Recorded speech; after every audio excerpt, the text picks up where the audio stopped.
You finish dinner, and an hour later you're tired, foggy, maybe a little bloated, and you just assume that's normal now, that this is what eating feels like after 60. Or maybe it's the opposite. You've lost your appetite, meals feel like a chore, and you're quietly losing weight and strength without really trying to.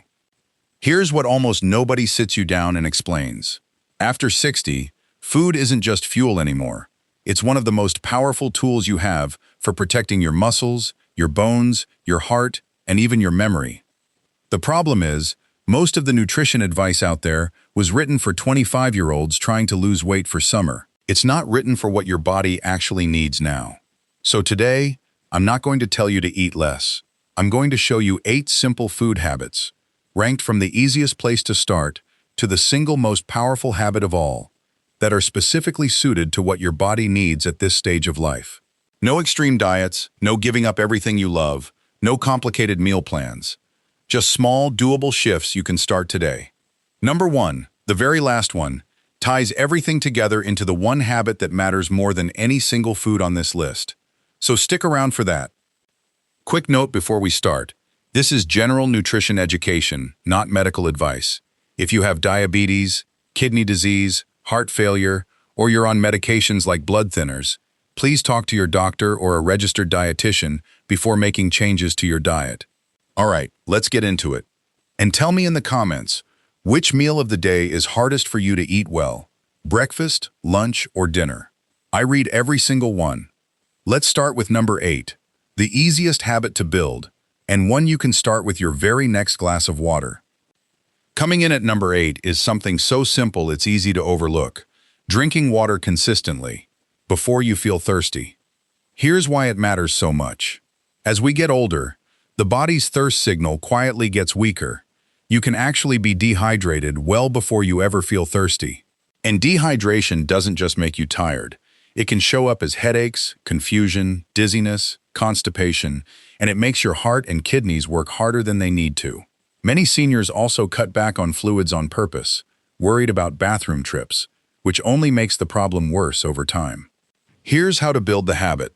Instead of waiting to feel thirsty, put a full glass or water bottle somewhere you'll see it constantly.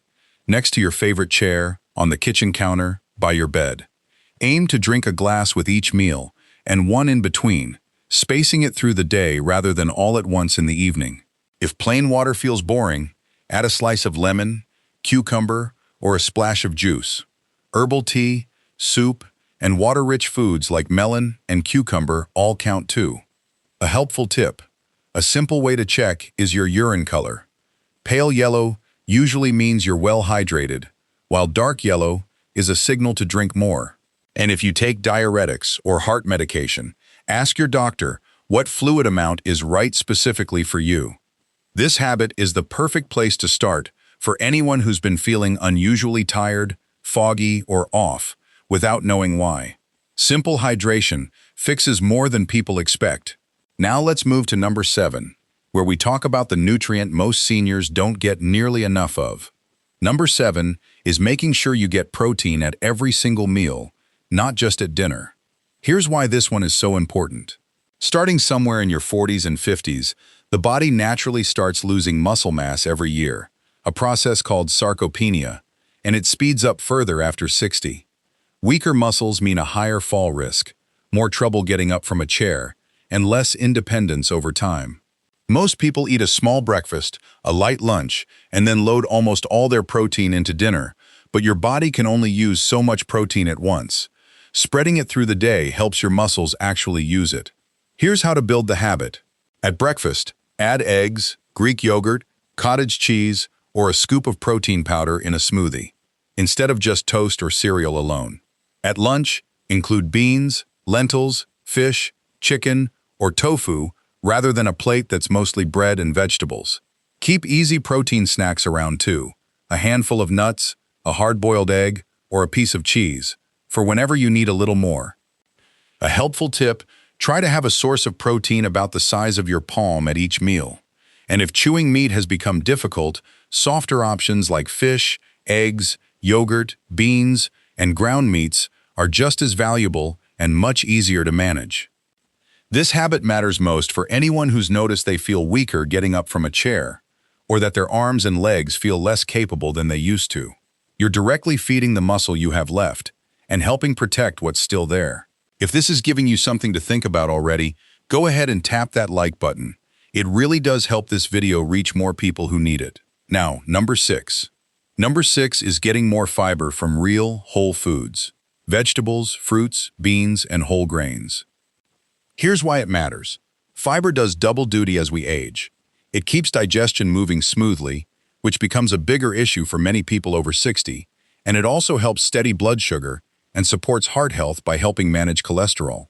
Many seniors unintentionally eat less fiber over time simply because soft, processed foods feel easier to chew and prepare than fresh produce and whole grains. Here's how to build the habit. Add 1 extra vegetable to lunch and dinner. Even something simple like a side of steamed carrots or a handful of spinach stirred into soup. Swap white bread or white rice for whole grain versions when you can. Keep a bowl of fruit visible on the counter as an easy snack instead of something processed. And beans and lentils are a fiber powerhouse. Even adding a half cup to a soup or salad a few times a week makes a real difference. A helpful tip: increase fiber gradually and drink extra water alongside it. Adding too much too fast can cause bloating, but a slow, steady increase over a few weeks is comfortable and easy for your body to adjust to. This one is especially valuable for anyone dealing with occasional constipation or looking to support their heart health without a complicated overhaul. Small additions, done consistently, add up. Now let's talk about the nutrient most closely tied to something every senior worries about: their bones. Number 5 is making sure you're pairing calcium-rich foods with vitamin D, not just one or the other. Here's why this pairing matters so much. Bones quietly lose density with age, and that raises the risk of fractures from falls that, years earlier, might not have caused any real damage. Calcium is the building block bones need, but here's the part people miss. Your body can't absorb and use that calcium properly without enough vitamin D. You can eat all the calcium-rich food in the world, and much of it goes to waste without vitamin D helping it along. Here's how to build the habit. Include calcium-rich foods regularly: dairy like milk, yogurt, and cheese, or fortified plant milks, plus leafy greens like kale and bok choy, and canned fish with soft bones like salmon or sardines. For vitamin D, fatty fish, egg yolks, and fortified foods like milk or cereal all help, alongside safe, sensible sunlight exposure when weather allows. A helpful tip: pair them at the same meal when you can. For example, a glass of fortified milk alongside a vitamin D fortified cereal, or yogurt with a side of eggs. And since vitamin D from food and sun alone is often not quite enough for older adults, this is well worth a specific conversation with your doctor about whether a supplement makes sense for you. This habit is essential for anyone thinking seriously about fall and fracture prevention. You're not just avoiding falls, you're making your bones more resilient if one ever happens. Now, number 4, where we talk about the fats your heart and brain are actually asking for. Number 4 is deliberately including more healthy fats, the kind found in fish, olive oil, nuts, and seeds. Here's why it matters. For years, fat was treated like the enemy, but we now understand it's really about the type of fat. The fats found in fatty fish, olive oil, avocados, walnuts, and flaxseed support heart health and are linked to steadier brain function as we age, while the fats in fried and heavily processed foods work against you. Your heart and your brain are 2 of the organs most seniors are, understandably, most protective of, and both respond well to this simple shift. Here's how to build the habit. Aim for fatty fish like salmon, mackerel, or sardines a couple of times a week. Swap butter for olive oil when cooking or dressing a salad when that's an option for you. Keep a small handful of walnuts or almonds as a snack instead of chips or crackers. And sprinkle ground flaxseed into oatmeal, yogurt, or a smoothie. It's an easy, almost invisible way to add these healthy fats in. A helpful tip: this is about addition, not restriction. You don't need to eliminate all other fats. Just make sure these healthy sources show up regularly on your plate throughout the week. This habit is especially meaningful for anyone with heart health on their mind, or anyone who's noticed their memory or focus isn't quite what it used to be. If you're finding value in this so far, this is a great moment to hit subscribe. I share practical, doable health guidance like this regularly, and I'd love to have you along. Now, number 3, and this is the one most people never hear clearly explained. Number 3, and the one most doctors rush through without really explaining, is quietly reducing added sugar and excess sodium, not by eliminating them, but by becoming aware of where they're hiding. Here's why this one deserves real attention.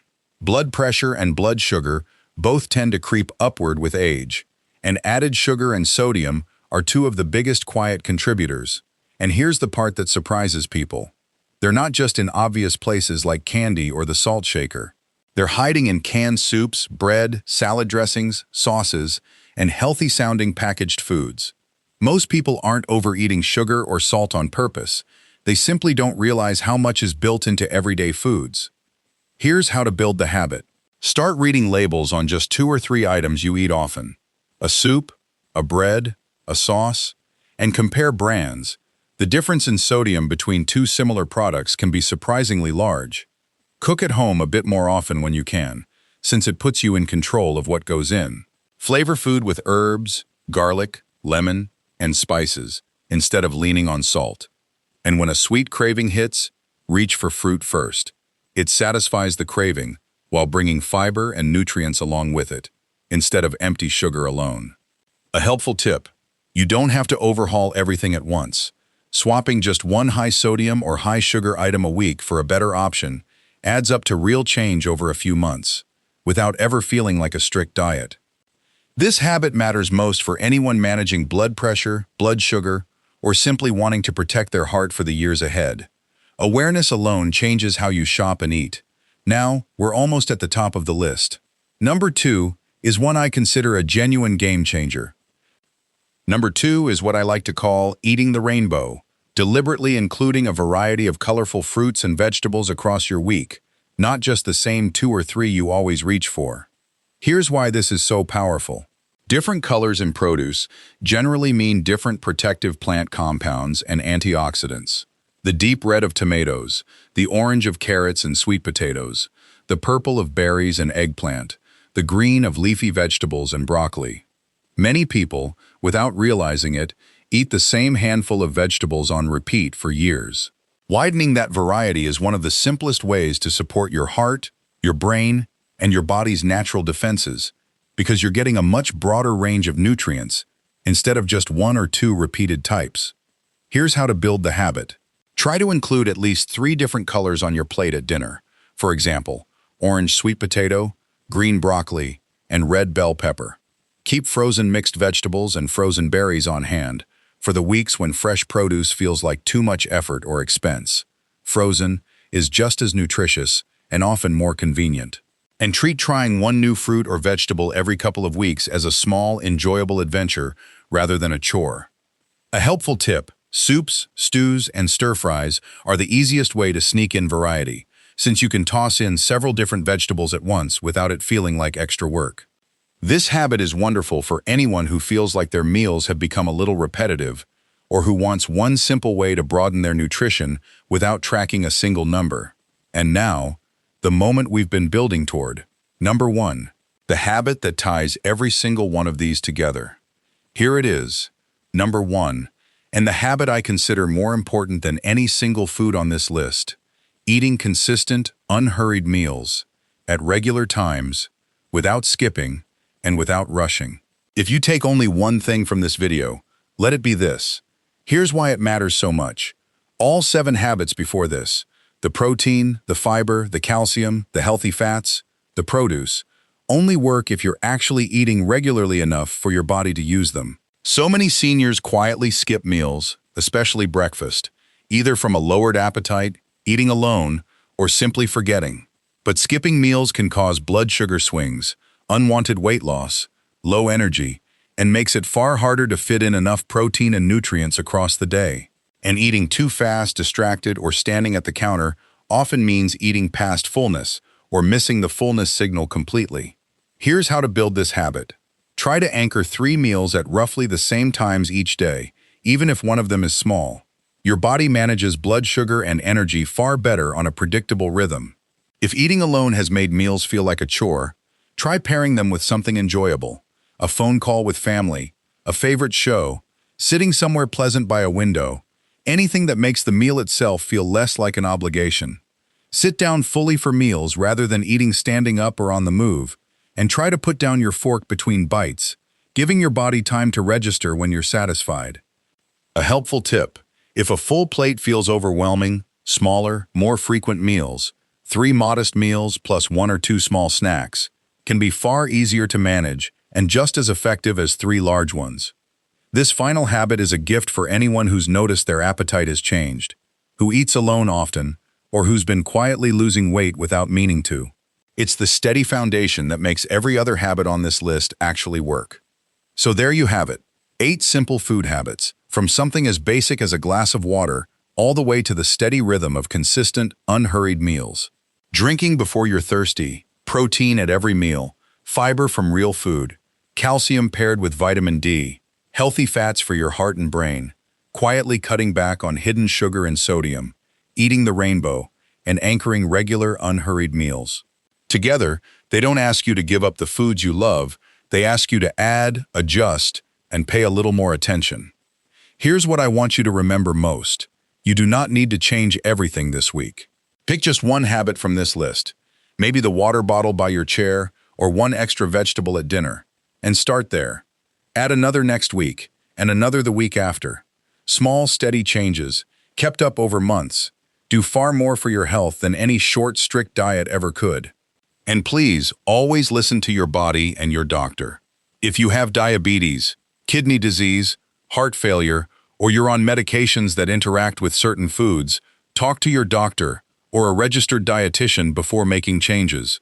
What's right for one person isn't always right for another. Now I'd love to hear from you. Which of these 8 habits are you going to start with today? And which meal of your day could use a little more love? Tell me in the comments. Your answer might be exactly what someone else reading needs to hear. If this video helped you, please give it a like, share it with someone who could use a gentler approach to eating well, and subscribe so you don't miss the next one. Eat well, feel strong, and take good care of yourself. Thank you so much for watching, and I'll see you in the next one.